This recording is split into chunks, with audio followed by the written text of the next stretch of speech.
हाय रे वो दिन क्यों ना आए। पर मेरे फादर चाहते थे कि मैं क्लासिकल वोकलिस्ट बनूं। उसके वक्त तो मैं डॉक्टर भी बन सकती थी, इंजीनियर भी बन, क्योंकि कि बचपन में मैं और मेरी ग्रैंडमदर हम लोग सीआईडी बहुत देखते थे। उस वक्त ज़्यादा हमारा रियाज पे फोकस होता था कि प्रोग्राम करना है। वो जो आजकल का जो है ना ट्रेंड, उससे एकदम फर्क। उस समय रियाज क्या हुआ करता था, आज के जमाने में क्या? आजकल लोग रिहर्सल करते हैं, जी। उसके पैकेज बनाते हैं। इतना साधा, इतने घुंघरू, 200 घुंघरू उस वक्त हम एक पैर में पहनते थे। उस वक्त कोई डांस नहीं सीखता था। अब जब ना, एक बार तो वह मेरा 3 बजे नंबर आया। मैं भी काफ़ी यंग थी और काफ़ी एनर्जी के साथ रियाज में। उसके बाद करते करते सुबह भोर हो गई। वो दूध वाला जा रहा है साइकिल पे, वो खड़ा हो गया। यार अगर ये गलती से ये मिस हो गया तो क्या होगा, अगर एक बीट मिस हो गई तो क्या होगा। But by looking eight their eyes, bye looking at them, you feel confident. या मन में भी उमंग होती कि शादी करें, कोई लड़का पसंद नहीं हो। मैं ऐसी जगह शादी करूंगी जहाँ मैं डांस कर सकूं। मैं जैसे मेरे फादर जब स्टेज पे जाते मैं उनको बहुत ही फनी चीज़ बोलता कि पापा आज तो दिखा देना आप सबको, show them who is the best. Success हासिल नहीं की जाती, वो इट कम्स टू यू। ये अवगुण है। मुंह फाड़ के नहीं गाना चाहिए, गर्दन हिला के नहीं गाना चाहिए, बॉडी पोस्चर ठीक रहना चाहिए। फिल्म के बारे में सोचना भी मत। मुझे बलराज साहनी जी ने ऑफर किया था, उस फिल्म में बलराज साहनी भी थे। आप सभी का स्वागत है ताल तत्वा की कथक की पॉडकास्ट सीरीज में। आज एक खास मुलाकात जहां लय, ताल और परंपरा एक साथ मंच पर उतरते हैं। आज हम आपके लिए लेके आए हैं एक अनोखी जुगलबंदी, एक ऐसी कलाकार जो दशकों से कथक की साधना कर रही हैं, और एक ऐसा युवा जो कि अपने तबले की थाप से भविष्य की ताल बुन रहा है। हमारे साथ हैं जयपुर घराने की वरिष्ठ कथक नृत्यांगना, गुरु और कला साधिका श्रीमती गीतांजलि लाल जी, जिन्होंने अपने नृत्य को साधना, जीवन और मिशन बना दिया। और उनके साथ हैं उनके पोते श्री आर्यन लाल जी, एक प्रतिभाशाली युवा तबला वादक जिनकी उंगलियों में बचपन नहीं बल्कि संगीत का संकल्प है। आज जब हम दादी और पोते के साथ एक मंच साझा करते हैं तो वह केवल एक प्रस्तुति नहीं होती, वह एक पूरी परंपरा का प्रवाह होता है। तो आइए सुनते हैं उनके अनुभव, संघर्ष, साधना और सुर ताल से सजी यह संवाद यात्रा। मैम, आपका बहुत बहुत स्वागत है। आर्यन जी, आपका भी बहुत बहुत स्वागत है। मैम, हम आप ही से शुरू करना चाहेंगे। हम जानना चाहेंगे आपके बचपन में, जिस ज़माने में आपका जन्म होता है, उस समय सहज नहीं होता कथक सीखना या पढ़ना लिखना। आपके घर का बैकग्राउंड कैसा था, आपकी शुरुआत कैसे हुई? मैं बहुत सौभाग्यशाली हूँ कि मेरा जन्म ही ऐसे परिवार में हुआ जो पूरे संगीत वातावरण में थे। और मेरे फादर, पिताजी खुद एक शास्त्रीय संगीतकार थे, वोकलिस्ट थे।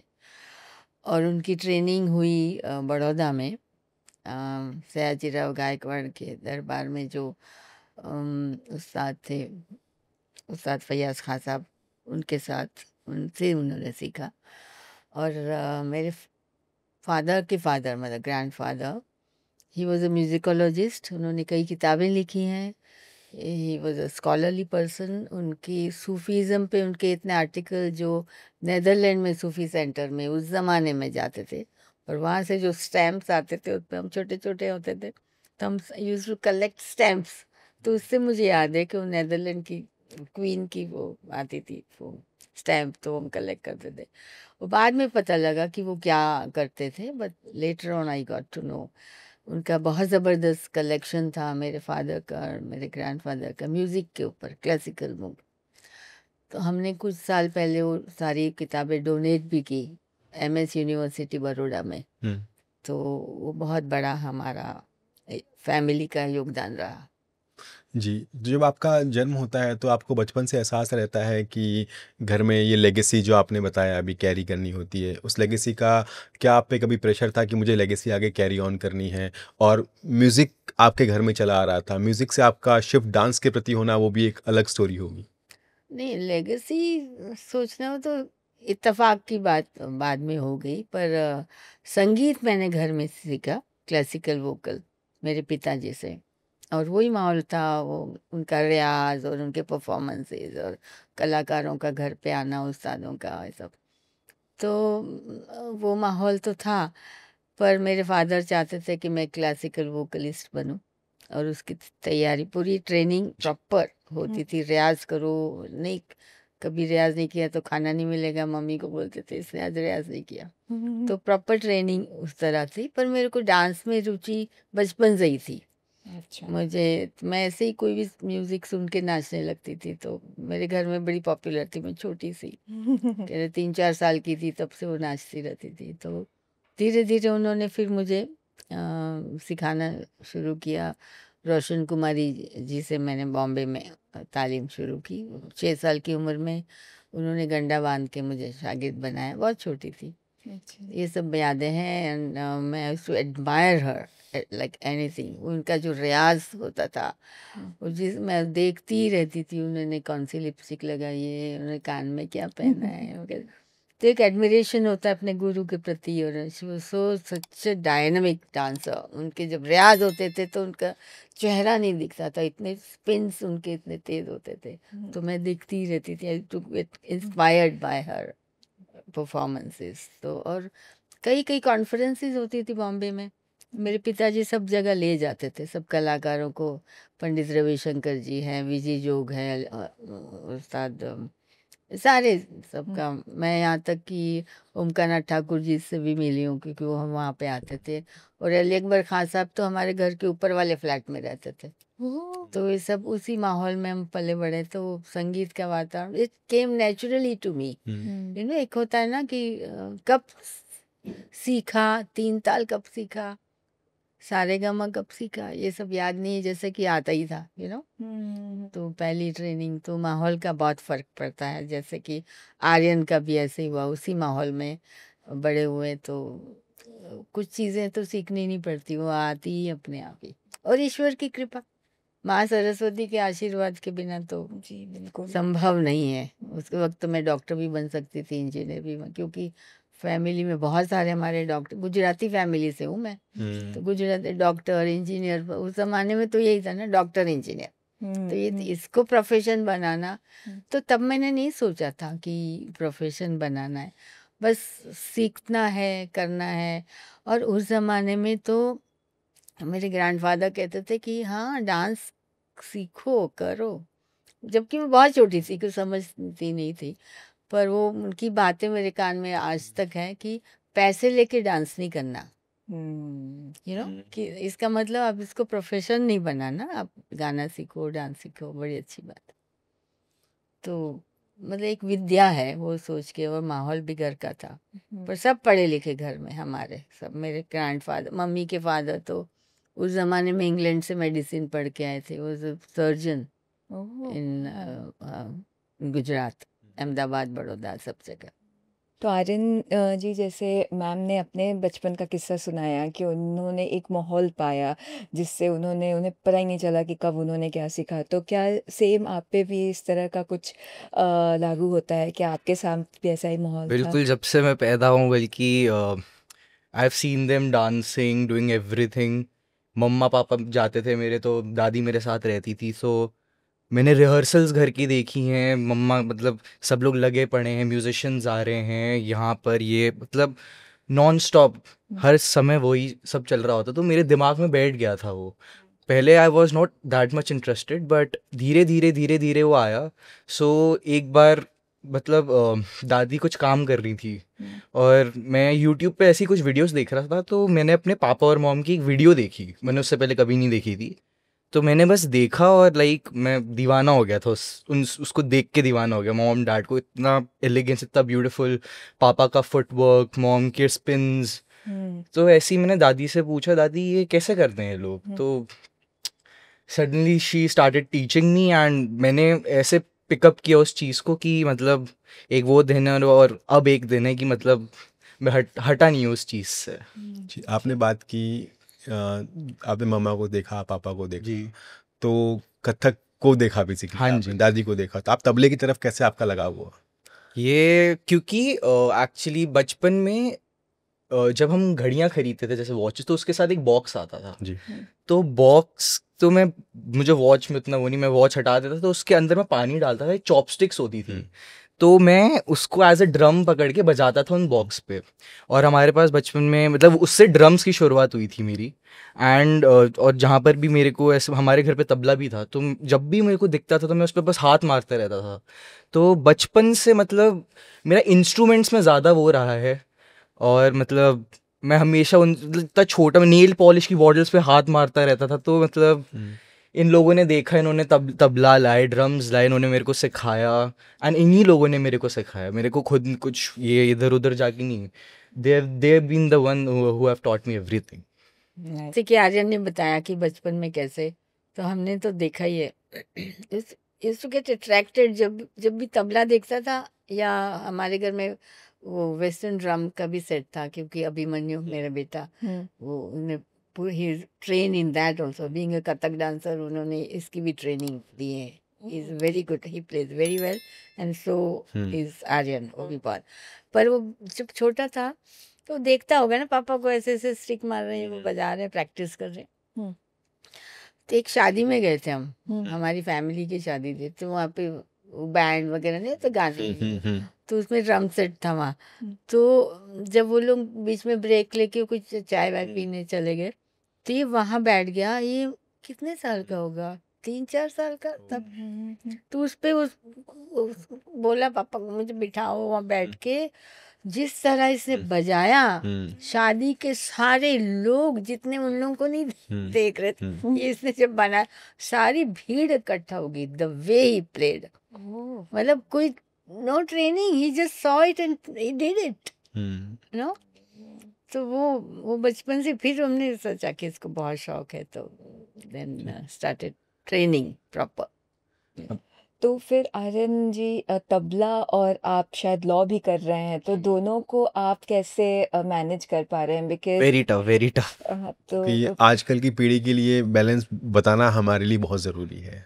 लॉ मैंने इसलिए चुना क्योंकि एक डिग्री होना बहुत ज़रूरी, पहली बात मोस्ट इम्पॉर्टेंट कि एक डिग्री होना अभी इस जनरेशन के लिए तो बहुत ज़रूरी है। एंड सेकंड कि मुझे लॉ में इंटरेस्ट आया अपने 11th-12th के समय में, तो आई थॉट कि पता कैसे आया?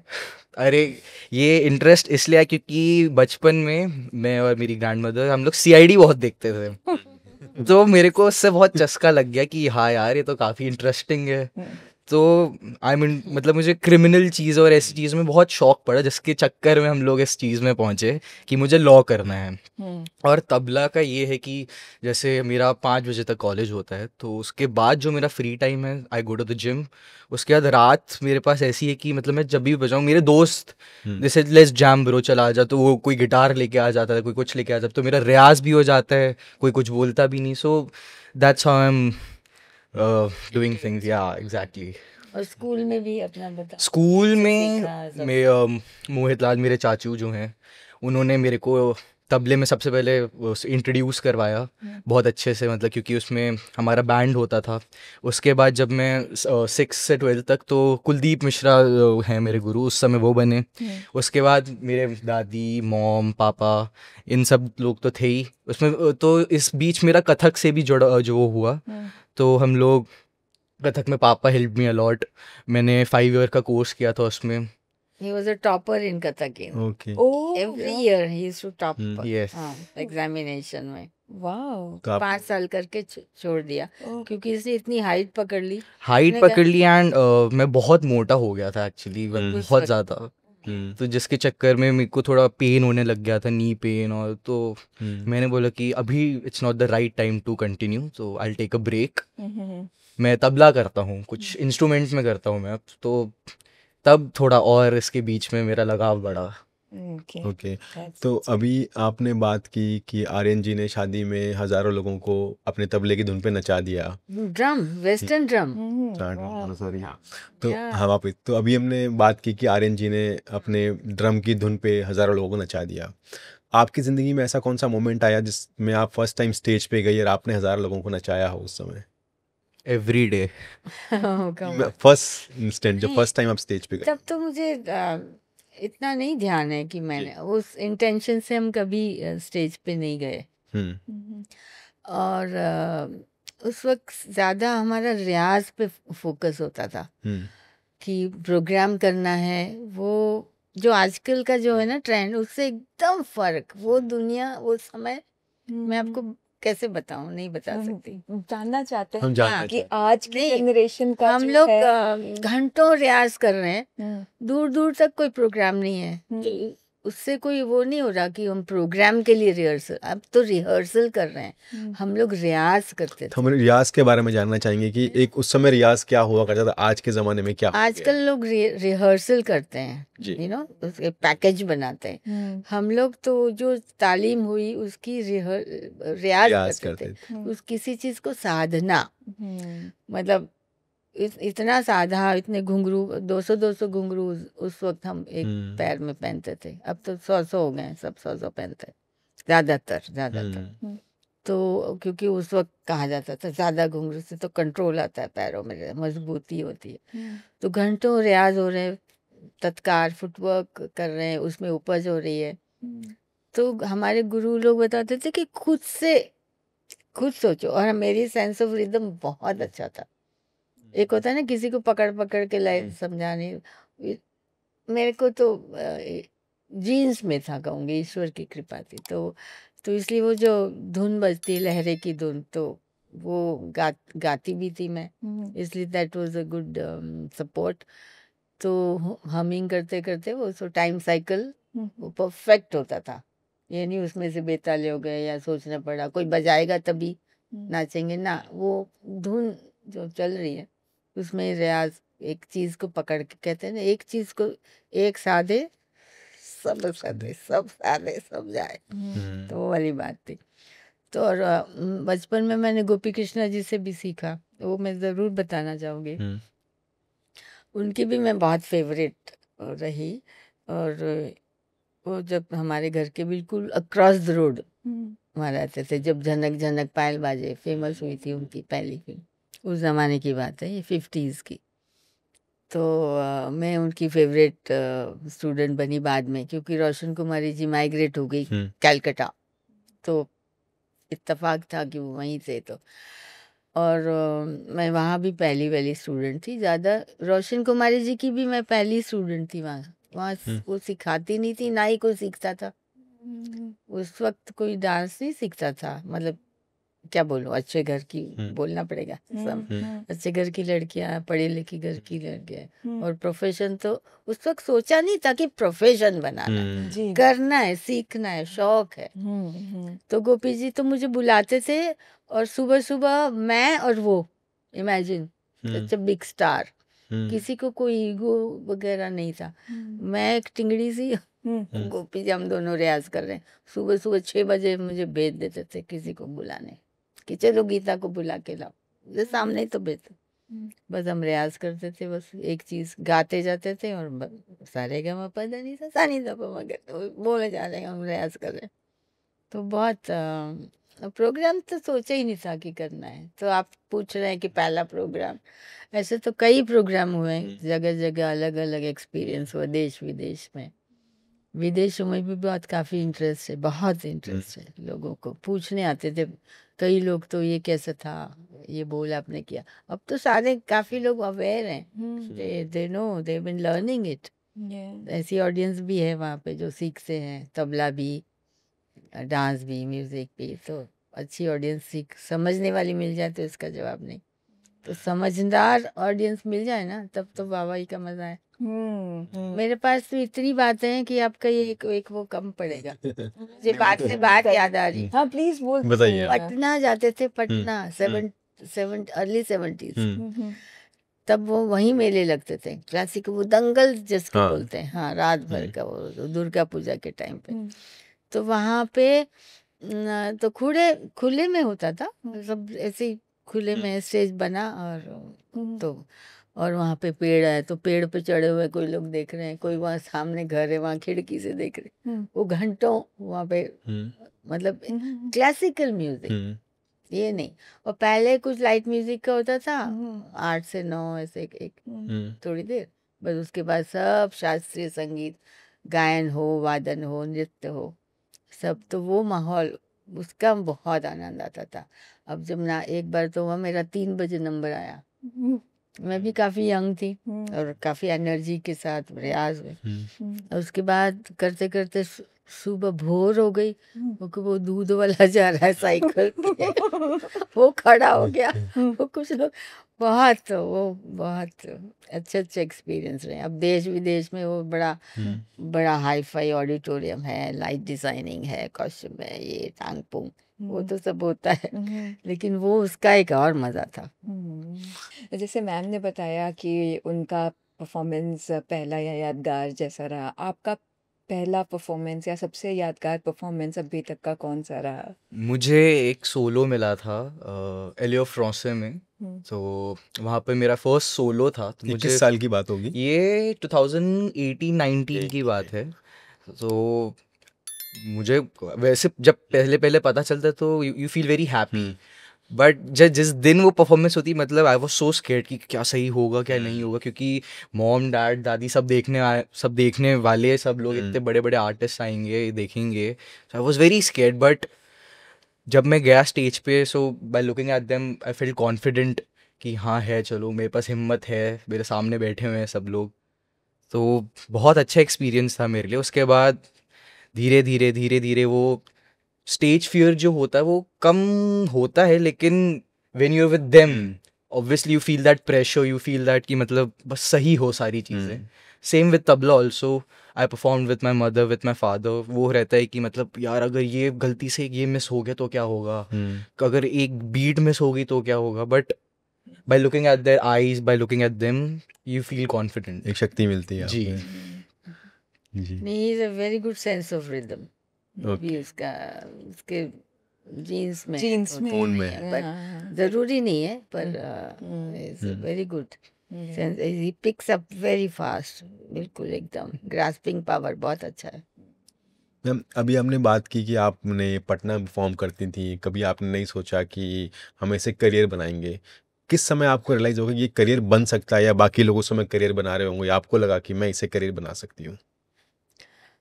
नहीं, तब तक मेरा बहुत डीप उसमें हो गया, इंटरेस्ट हो गया था। पर प्रॉब्लम सब शुरू हुई जब शादी की बात हुई। तो शादी तो ऐसे ही हमारे गुजराती परिवारों में तो होता है ना कि भाई डांस तो ठीक है, लेकिन शादी के बाद आपकी उस समय उम्र क्या रही होगी? नहीं, जैसे अब 20-22, 20-22 साल? नहीं उससे भी कम, कम ही जैसे रही है। यंग होते तब शुरू हो जाते हैं ना घर वाले, या मन में भी उमंग होती कि जी। कहीं शादी करें, कोई लड़का पसंद नहीं हो। जी। तो पर वो वही हिंड्रेंस आना शुरू हुई। तब मेरी दादी ने मुझे कहा कि तुम सोचो तुम्हें डांस करना है कि शादी करनी है। बहुत दूर की और सोच थी। पर्टिकुलर एक प्रपोजल था शादी के लिए, बातचीत थी, रादर प्रपोजल किया था। तो पर मैंने कहा नहीं, मैं डांस नहीं छोड़ सकती, मैं तो अभी कदम ही रखा है, मैं तो शुरू ही कर रही हूँ। मैं ऐसी जगह शादी करूँगी जहाँ मैं डांस कर सकूँ। वो मेरा एक टर्निंग पॉइंट था लाइफ का। जब मैं तब फर्म हो गई ना कि एक ऐसा वक्त आएगा जब मुझे डिसाइड करना ही है।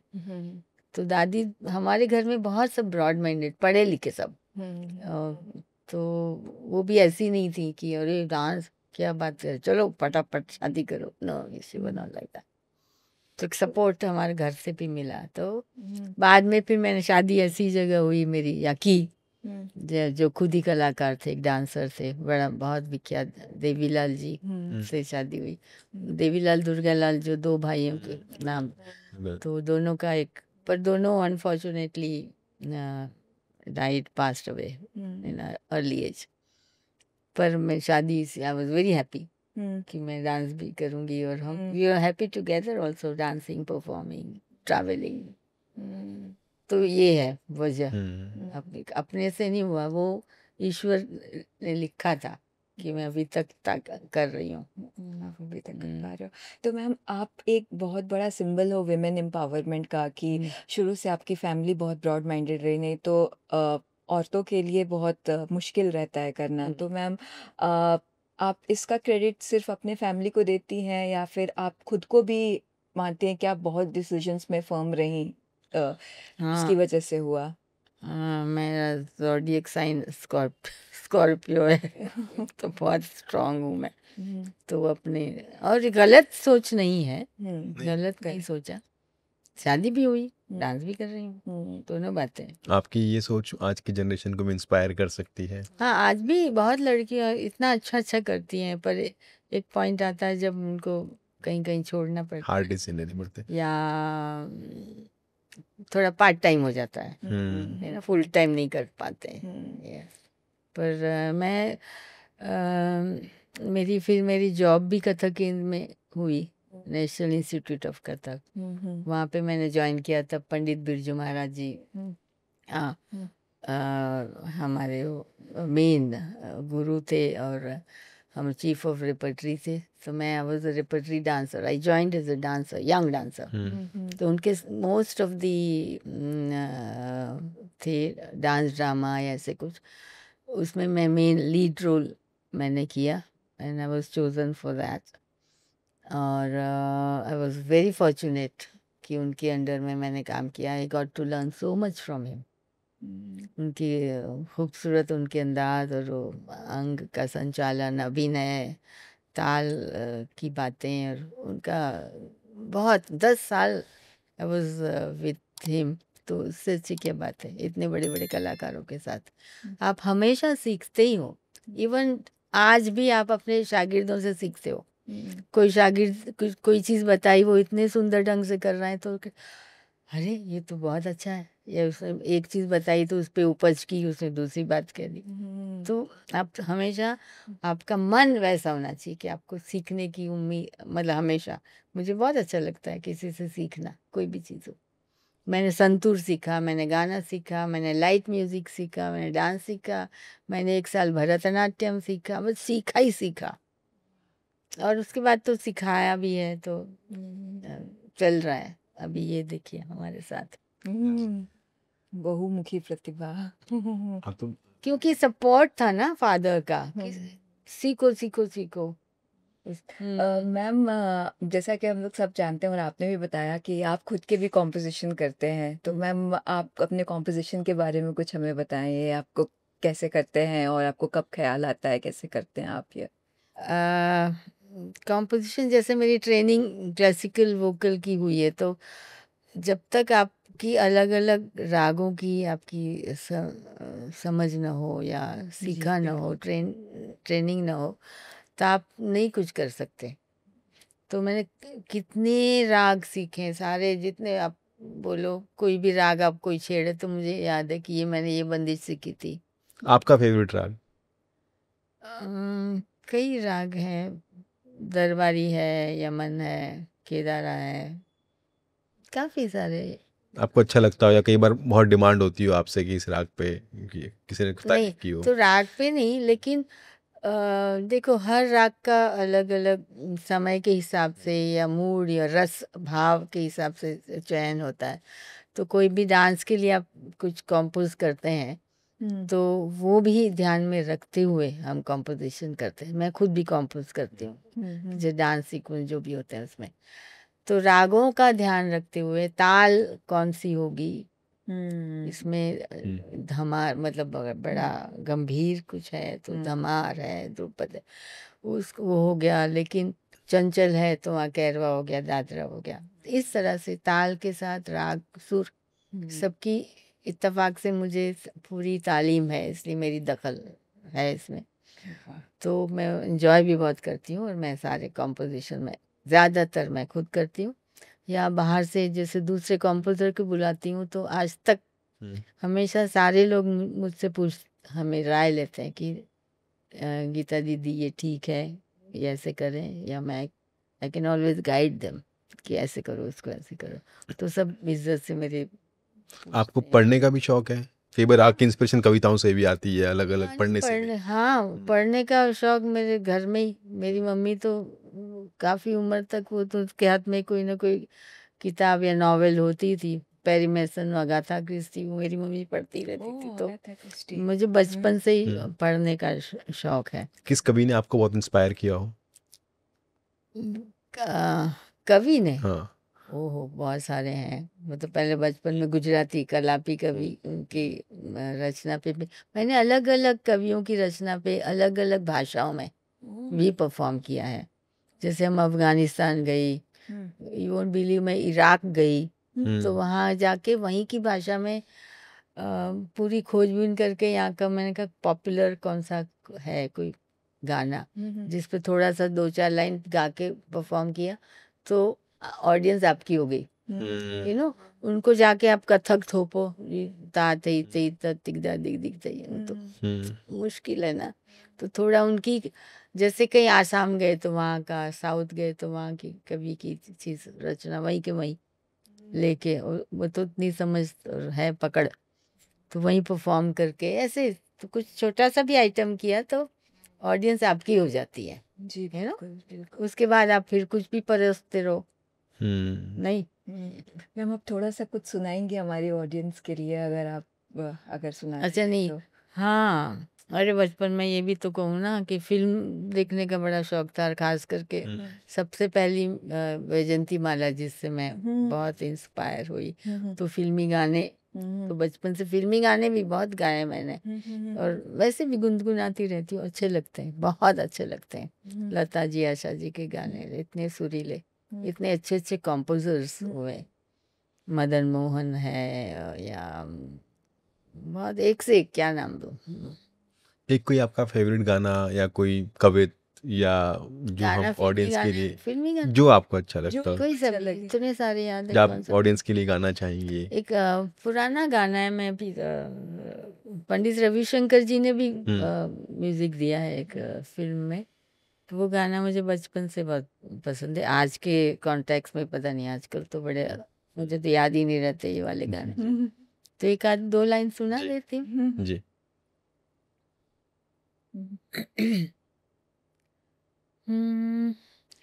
हाय रे वो दिन क्यों ना आए, हाय रे वो दिन क्यों ना आए, जा जा के ऋतु लौटाए, हाय रे वो दिन क्यों ना आए, इस तरह के गाने, रवि जी का म्यूजिक है ये। बहुत कोई सुनी मेरी बिना संगीत बिना सपनों की माला मुरझाए, हाय रे वो दिन क्यों ना आए। बहुत खूब। अब हम अगला सवाल आर्यन जी से करते हैं। जैसे अभी मैम ने बोला कि दर्शकों को आपको अपना बनाना होता है। कई कलाकार इस थीम के लिए चलते हैं कि मैं अपने लिए परफॉर्म कर रहा हूँ, कई चलते हैं कि मैं ऑडियंस के लिए परफॉर्म कर रहा हूँ। आप क्या सोचते हैं? एक बात। दूसरा बात ये है कि हमने मैम की कंपोजिशन की बात की, आप जब कंपोज करते हैं तो क्या कोई आपके दिमाग में क्या थीम रहती है? सपोज आपको 10 दिन बाद अगर कोई शो करना है तो आप उसकी तैयारी कैसे करते हैं? ऑडियंस के लिए आप क्या बताना चाहेंगे? पहला तो मतलब जहाँ तक कॉम्पोजिशन की बात है, आजकल की जो मतलब जहाँ तक मैं देख रहा हूँ, जो जिससे लोग इंस्पायर्ड, बहुत सैड आजकल मैं जहाँ तक देखता हूँ, या फिर कोई पंजाबी कोई चल रहा है। बट और दूसरी बात कि मैं यूजुअली मेरे अंदर जो मुझे लगता है कि मतलब हाँ यार, मेरे अंदर ऐसी कुछ धुन बन रही है, मुझे ऐसा फील हो रहा है, मतलब it basically depends on my mood कि कैसा गाना बनने वाला है। तो पहला सवाल इसका यही था कि ये डिपेंड्स ऑन माई मूड। और दूसरे सवाल का जवाब ये कि इट शुड बी मिक्स, मतलब पहले आपको लगता है कि हाँ यार, पहले ऑडियंस को मतलब कुछ दिखाना है अपना, मतलब इट शुड बी आउटस्टैंडिंग, मतलब कर सब कुछ दिखा देते हैं आज तो इनको, like we should get all the we should perform the best, we should be the best. तो मतलब अपनी तरफ से वी गिव द बेस्ट। हम ट्राई करते कि बस सारी ऑडियंस हमको ही देखे। जहाँ तक मैंने इन लोगों को भी देखा है, मतलब दे प्रिपेयर देमसेल्व्स कि मतलब आज हम दिखा देंगे कुछ ना कुछ। तो मतलब मैं जैसे मेरे फादर जब स्टेज पे जाते, मैं उनको बहुत ही फ़नी चीज़ बोलता कि पापा आज तो दिखा देना आप सबको, show them who is the best. So main audience को ही दिखाने के लिए हम सब परफॉर्म करते हैं कि लाइक आप देखिए हमारा कल्चर, देखिए हम तभी रशिया और बाकी जगहों के मतलब they are so inspired by us. So yeah ma'am, आपसे मैं पूछना चाहती हूँ, आपने बोला कि जैसे आप आज भी सीखने के लिए बहुत इच्छुक हैं, तो मैं आपसे पूछना चाहती हूँ कि इस जनरेशन को आप क्या शिक्षा देना चाहेंगी और इस जनरेशन से आप क्या सीखती हैं, आजकल की बहुत भागती हुई जनरेशन से? ये कला ऐसी है कि एक जन्म तो काफ़ी नहीं है। हम्म, और मैं तो ये कहूँगी कि ये देयर इज़ नो शॉर्टकट, है ना। तो एक तो अपनी मन की अंदर की आत्मा की खुशी के लिए करते हैं, और कि एक तो to dazzle your audience, you know. तो वो अलग, दो अलग बातें हैं। एक अपनी मन की संतुष्टि, वो तो इट कम्स विथ मेच्योरिटी। एकदम तो नहीं एक्सपेक्ट करते ना यंगस्टर्स भी ऐसी बातें सोचे, लेकिन एक सब्जेक्ट पे पूरा कमांड हो, उसके बाद आप आगे बढ़िए। अब तो यूट्यूब में क्या, I don't want to criticise क्योंकि समय ही ऐसा है। तो एक एक मिनट, आधा मिनट, दो दो मिनट का कुछ करके तो आप तो उस पे तो आप छा गए। लेकिन otherwise to impress your audience for good, to be remembered for ever, आपके ऑडियंस हमको हमेशा आपको याद रखे। जैसे सितारा देवी जी हो गई, रोशन दीदी हो गई, गोपी जी हो गए, बड़े बड़े उस्ताद हो गए, उनको आज तक याद रखते हैं। लता जी हो गई, आशा जी, है ना। तो उनको तो शॉर्टकट तो नहीं है ना, शॉर्टकट नहीं है। रियाज करो, तालीम लो, गुरु की इज्जत करो, कला की इज्जत करो, माँ सरस्वती की आराधना करो, आपको सभी प्राप्त होगा। और जो मन की खुशी जो है, उससे बढ़कर कुछ नहीं। जी। अभी आपने बहुत मशहूर हस्तियों के नाम लिए। ऐसी कोई मशहूर हस्ती या ऐसे कोई व्यक्तित्व जिसने आपको सबसे ज़्यादा इंस्पायर किया हो अपने टाइम पे? हाँ, मैं अभी थोड़ी देर पहले ही बोली कि फिल्म देखने गई थी, वैजंती माला जी का डांस देखा था। वो नागिन फिल्म थी, मैं बहुत छोटी थी। तो बस वो घर आके जो मैं नाचना शुरू की, वो मैं भूल नहीं सकती। वो बहुत बचपन का है। उसके बाद जो मैंने थोड़े होशो हवास में देखा, तो सितारा देवी जी, गोपी जी, रोशन दीदी से, सबसे तो सीखा मैंने, सबके साथ थे ना। तब मैं बॉम्बे में थी इसलिए इन लोगों का। बाद में जब दिल्ली आए तो और कलाकारों का, जैसे बिरजू महाराज जी और बड़े बड़े कलाकारों का नृत्य देखा। I was really mesmerised bye there performances.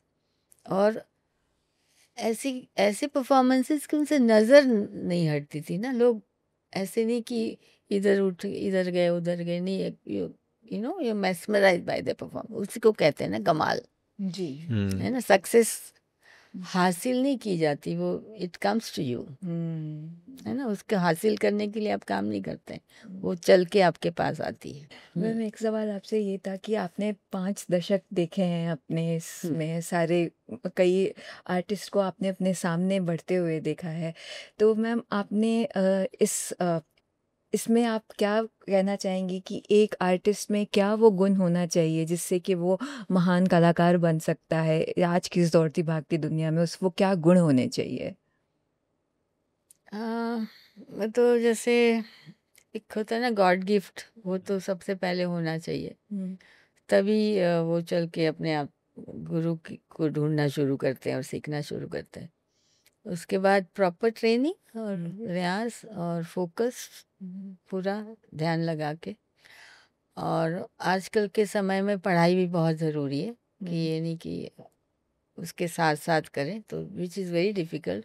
मैं बहुत तारीफ़ करूँगी आज के यंग डांसर्स और म्यूजिशियंस जितने आज बढ़ रहे हैं, कि दोनों संभाल रहे हैं। वो यू नो पढ़ाई भी कर रहे हैं, डांस भी कर रहे हैं, रियाज भी कर रहे हैं। कम्यूट करना आजकल इतना मुश्किल है, कहीं कहीं दूर दूर तक जाके गुरु के पास जाके सीखते हैं, रियाज करते हैं। तो आज की जनरेशन से भी मैं बहुत ज़्यादा इंस्पायर्ड हूँ और बहुत खुश हूँ। कितना इतनी मेहनत लगन से वो लोग कर रहे हैं. They want to really want to achieve something, to be on the top. They all. और मैं कहूँगी पहले ज़्यादा डांसर्स नहीं थे ना, सीखते नहीं थे, इसलिए नंबर अगर गिनूँ तो उस समय की डांस बहुत कम है. आज तो हर गली में सीख रहे हैं, डांस कर रहे हैं. इतने सारे वेन्यूज उनके लिए हैं, खुले हुए हैं. सोशल मीडिया है, इतने सारे ऑर्गेनाइजर्स हैं, हर जगह जगह प्रोग्राम होते थे. पहले तो नहीं होते थे, अब तो इतने परफॉर्मेंसेस हैं, इतनी अपॉर्चुनिटी है. गवर्नमेंट ऑफ इंडिया की स्कॉलरशिप है, उनको देश विदेश के लोग भी यहाँ के ICCR में आके पढ़ते हैं. यहाँ से लोग जाते हैं विदेश, तो एक्सचेंज भी बहुत अच्छा है और they get to see the world. उस समय में तो नहीं था ना कि आपने आना पावलोवा का डांस देख लिया, रशियन फेमस डांस उसका. तो मुझे बचपन में आना पावलोवा बोलते थे मेरे. हाँ, कि मैं उस वक्त की फेमस डांसर. तो अब तो सब लोग ये they get to see everything, आपको सोशल मीडिया में दिखता है, तो you get to learn also by watching others on the social media. अब तो वैसे भी सीखते हैं, गुरु के अलावा भी देखा सीखा परीक्षा, और देखने से भी आप सीखते हैं. सिर्फ गुरु से सीखा, उसके बाद दुनिया को भी देखो ना, लोग क्या कर रहे हैं. जो और लोग अच्छा कर रहे हैं उनसे आप लीजिए, जो बुरा कर रहे हैं उनको सोचिए कि हाँ भाई ये बुराई नहीं आनी चाहिए, है ना. गुण कहते पहले ऐसे बताते थे हमारे पिताजी कि ये अगर गायक है तो उसके ये गुण होने चाहिए, ये अवगुण है. मुंह फाड़ के नहीं गाना चाहिए, गर्दन हिला के नहीं गाना चाहिए, बॉडी पोस्चर ठीक रहना चाहिए, इतना गले में कमांड हो कि आप ऐसे गा रहे हैं और पता ही लग रहा कि आप इतनी तैयारी में ताने ले रहे हैं. इसी तरह नृत्य है, अब इतनी तत्कार आप तेज फेंकते हैं, लेकिन पैर चल रहे हैं मशीन की तरह, लेकिन आप ऊपर बॉडी का कैमरा अगर आपके बॉडी तक आए, लगेगा कि जैसे मेरा बेटा अभिमन्यु करता है, अगर उसका फोकस इधर कैमरा इधर गया तो लग रहा है कि तो लड़का खड़ा है, लेकिन जैसे ही वो कैमरा नीचे आया पैर, तो लगे कि ये तो मशीन चल रही है. तो कंट्रोल, तो इतना रियाज करेंगे तभी तारीफ भी तभी होती है. ऑडियंस भी इतनी बेवकूफ़ नहीं है खाली तारीफ करती है या नाम हो जाता है. तो अभी हमने बात की नई जनरेशन की. आर्यन जी से हम पूछना चाहेंगे कि जनरेशन कहते हैं पूरी दुनिया एक आजकल एक मोबाइल में सिमट गई है, और हम सोशल मीडिया की बात करें, सोशल मीडिया कितना इम्पैक्ट है आज के ज़माने में, और आप कैसे यूज़ करते हैं? सोशल मीडिया का काफ़ी ज़्यादा इम्पैक्ट अभी हो चुका है ओवर द इयर्स. क्योंकि कोई अपनी नेक्स्ट शो की तैयारी की बात कर रहा होगा, कोई अपना इंटरव्यू जैसे हो रहा है, कोई किसी का पॉडकास्ट हो रहा है, किसी को सुनना है, किसी को किसी लेजेंड की कोई पुरानी वीडियो देखनी है. So it's been a big impact in this on this YouTube और ये जो भी आजकल निकल रहे हैं. और इट गोज़ विद आपका चैनल. Yes exactly. और जहाँ तक की बात करें कि कोई नया गाना आ रहा है, किसी को अपनी नई परफॉर्मेंस की वीडियो डालनी है, किसी को किसी दुनिया से कहीं से देखना है, किसी कोई देश से कोई देख रहा है, so it has become very easy also. लेकिन मेरे ख्याल से मुझे लगता है कि अगर आप सामने से देखें, क्योंकि उस ज़माने में यूट्यूब और ऐसा कुछ था नहीं, तो आप ऐसे जा के देखते थे, तो विद अ बेटर क्लैरिटी और मतलब गुरुओं से मिलना, कैसे क्या करना, तो वो ज़्यादा बढ़िया लगता था. But this is also very nice, मतलब कम्युनिकेशन एक वो काफ़ी अच्छा हो चुका है, and help me a lot too, क्योंकि मेरे 2 गाने जो रिलीज़ हुए उसका भी काफ़ी वो हुआ है. So it's been good. जी, अभी आर्यन जी ने बात की कि यूट्यूब का एक ज़माना है, उस ज़माने में यूट्यूब नहीं होता था. अगर उस ज़माने में, आपके ज़माने में जो आज फैसिलिटी होती, तो आप क्या अलग करती या कुछ और अच्छा करती हैं आप? अभी अपॉर्चुनिटीज और ज़्यादा मिलती या, और पता नहीं, सब डांसर्स को मैं देखती हूँ तो यंग डांसर्स बहुत अच्छा कर रहे हैं, सब लोग बहुत अच्छा कर रहे हैं, तो मैं बहुत दिल खुश होता है सबको देखकर. अब होती पता नहीं समय में क्या होता. हम तो सोचते हैं ना हमारा ज़माना अच्छा था, हर कोई ऐसे ही बोलता है, लेकिन आज का समय भी बहुत अच्छा है. समय के साथ चलना चाहिए. जी. और वही मैं अपनी अभी जो शागिर्द सीखने आते हैं उनको वही पुरानी बातें वो लेके बैठ जाऊं अरे हमारे उस्ताद तो ऐसे बोलते थे, हम्म, तो वो नहीं चलेगा। मुझे भी समय के साथ चलना है। यंगस्टर्स के साथ रह के मैं यंग रहती हूँ, you know, I remain young. तो उनको इस समय में होती तो शायद मैं ज़्यादा और अच्छा करती। जी। अभी हमने बात की समय की कि समय के साथ चलना चाहिए। हम समय को पीछे ले जाते हैं। अगर आप 20 या 22 साल की गीतांजलि को एक सलाह देना चाहेंगी आज की, तो क्या सलाह देती हैं आप? मालूम नहीं हो, हम लोग बहुत ओबीडियंट थे। मेरे फादर ने एक फिल्म करने के बाद मना कर दिया था, पर उस वक्त के मेरे फोटोग्राफ्स और परफॉर्मेंसेस वगैरह जो अब सब यंगस्टर्स देखते हैं तो कहते हैं आपको तो फिल्मों में जाना चाहिए था। पर हम लोग बिल्कुल, पापा ने कह दिया, पापा ने कहा बस वही एक किया, वो ठीक है, बाकी हमारा क्लासिकल डांस है, म्यूजिक, उसी में रहना है, फिल्म के बारे में सोचना भी मत।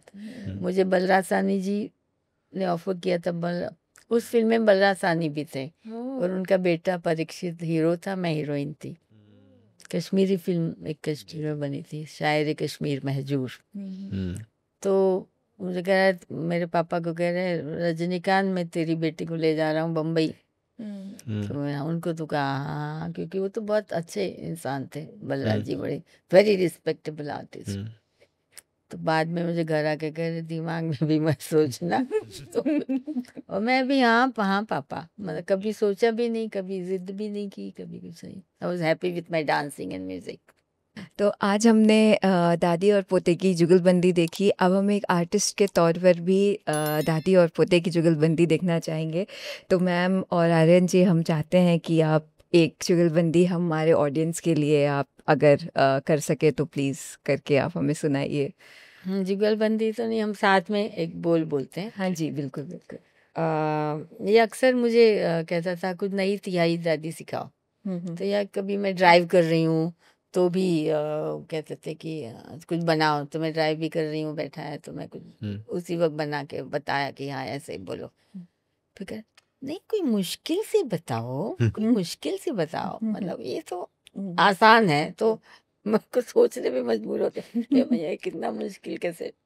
तो एक मैं बोलती हूँ दा, एक याद है, मैं कार में ही मैंने बनाई थी, कार में ही सिखाई थी। तो इसको याद है, दा दिन दिन दा ना दिन दिन दिन, एक बार दिन दिन ना दा दिन दिन दिन ना ना दिन दिन ना दा दिन तदे एक दो तदे एक दो तदे एक तदे तदे एक दो तदे एक तदे एक तदे एक दो तदे एक दो तदे तीन दिन दिन ना ना दिन दिन।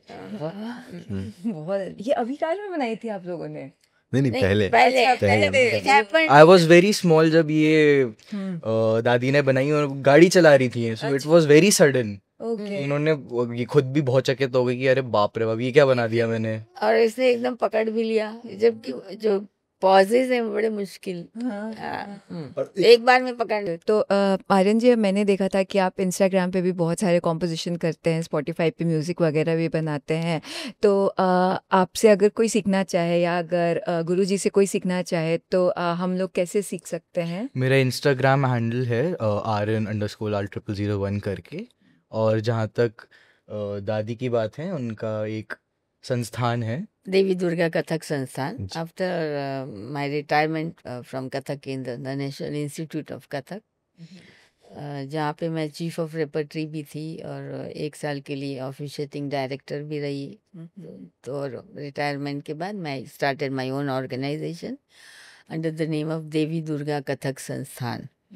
तो वहाँ पे सीखते हैं बच्चे, हम परफॉर्मेंसेस भी करते हैं और कलाकारों को इनवाइट भी करते हैं। We give them platform to perform, और ट्रेनिंग भी होती है जी। और अलग अलग बंदिशें सिखाई जाती है, अलग अलग तालों पे सिखाया जाता है।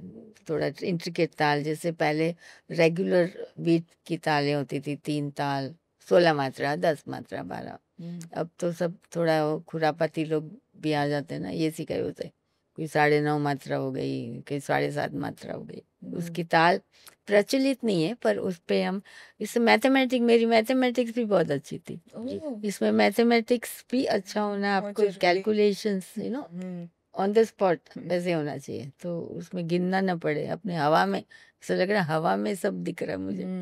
हवा में गांठ बांधना कहते उस्ताद लोग कहते थे, ये तो हवा में गांठ बांध रही है। मतलब कितना मुश्किल, कितनी अच्छी बात है ना, जी। हवा में गांठ बांध रहे, तो लय की इसको पूरी समझ हवा में दिख रही है, वैसे ही स्पेस में हमें दिखता है। जी, बिल्कुल, बिल्कुल। तो ये थी एक अनमोल मुलाकात, जहाँ एक और दशकों की साधना से तपे अनुभव की गरिमा और दूसरी ओर था युवा ऊर्जा का उत्साह। गीतांजलि लाल जी ने हमें बताया कि कला सिर्फ मंच पर नाचने का नाम ही नहीं होता, बल्कि वह आत्मा की अभिव्यक्ति होती है। और आर्यन लाल जी ने हमें बताया कि नई पीढ़ी न सिर्फ केवल सीख रही है, बल्कि जड़ से जुड़े रहकर आयाम भी रच रही है। जब घुंघरू की झनकार और तबले की थाप एक साथ आए, तो मानो लगता है कि समय रुक गया हो और हम ऐसी परंपरा के साक्षी बने, जो ना कभी रुकी है, ना ही कभी थमेगी। और हम प्रार्थना करते हैं गुरु और शिष्य, दादी और पोते का रिश्ता यूं ही बना रहे, जो कि सुर, ताल और संस्कारों के साथ आगे बढ़ता रहे और हमें बार बार ऐसे संगीतमय क्षणों से रूबरू कराता रहे। अगली बार हम फिर मिलेंगे एक और नए कलाकार, एक नई कहानी के लिए। Thank you so much. Thank you so much ma'am. Thank you. Thank you so much ma'am. Thank you Eran.